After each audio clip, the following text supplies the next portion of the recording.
ராகுல் காந்தி என்னைக்கு மட்டுமா கண்டிச்சிருக்கு? ரஃபேல் போர் விமானத்தில் எங்களுக்கு ஊழல் நடந்ததுன்னு சொன்னது யாரு? ராகுல் காந்தி. அப்பயும் அது ஊழல் நடக்கலன்னு நிரூபிச்சதுக்கு அப்புறம் சுப்ரீம் கோர்ட் கண்டனம் யாருக்கு?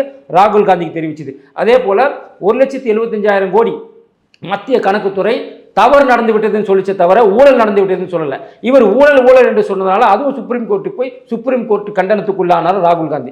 இப்படி தொடர்ச்சியாக அதே போல கல்வான் பள்ளத்தாக்கில் சைனாவுக்கு ஆதரவு தெரிவித்து பேசுறதுக்காக அதுக்கும் இவருக்கு கண்டனம் தெரிவித்தது சுப்ரீம் கோர்ட். இப்படி அதே போல நம்ம தேர்தல் ஆணையத்தின் மீது பழி போட்டதுக்காகவும் சுப்ரீம் கோர்ட் கண்டனம் தெரிவிச்சது. அதே போல மோடி என்றாலே திருடர்கள் அப்படின்னு அந்த மோடி என்ற சமுதாயத்தை இழிவுபடுத்தி பேசுறதுக்காக மன்னிப்பு கேட்டு கடிதம் எழுதி கொடுத்துட்டு வந்தவர் ராகுல் காந்தி. இப்படி காங்கிரஸ் அரசாங்கத்திலேயே காங்கிரஸ் தலைவர்களையே அதிகமாக சுப்ரீம் கோர்ட்டில் மன்னிப்பு கேட்டு கண்டனம் வாங்கிய ஒரே நபர் ராகுல் காந்தி. ஏன்னா அவர் இந்திய தாய்க்கு பிறக்கல, அவர் பிறந்தது அந்நிய தாய்க்கு. இத்தாலி சோனியா காந்திக்கு பிறந்தவர்கிட்ட நாம எப்படி தேசப்பற்று எதிர்பார்க்க முடியும்? அவர் எப்படி இந்தியாவுக்கு பற்றுதலாக இருப்பார்? அவருக்கு இரட்டை குடியுரிமை இருப்பதாக கூட ஒரு தகவல் இருக்கு.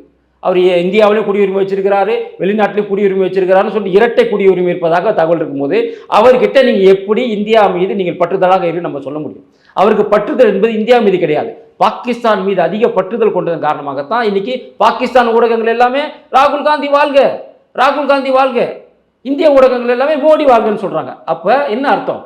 இந்தியாவில் ராகுல் காந்தி ஏற்றுக்கொள்ளல, ராகுல் காந்தி ஒரு தேச விரோதி, தேச துரோகின்னு தெரியும். ஆனால் இந்தியாவில் பாகிஸ்தானுக்கு ஆதரவாக ராகுல் காந்தி பேசுவதனால பாகிஸ்தானில் ராகுல் காந்தி ஹீரோவா தெரிகிறார். இதுதான் இந்த நிலைப்பாடு. அப்போ ராகுல் காந்தி என்பவர் என்னைக்குமே இந்தியாவுக்கு விசுவாசமாக இருந்தது கிடையாது, அந்த குடும்பமே இந்தியாவுக்கு விசுவாசமாக இருந்தது கிடையாது. அதனால தான் குடும்பத்தில் பார்த்தீங்களா ஒவ்வொருத்தரும் எப்படி இறக்குறாங்க பார்த்தீங்களா?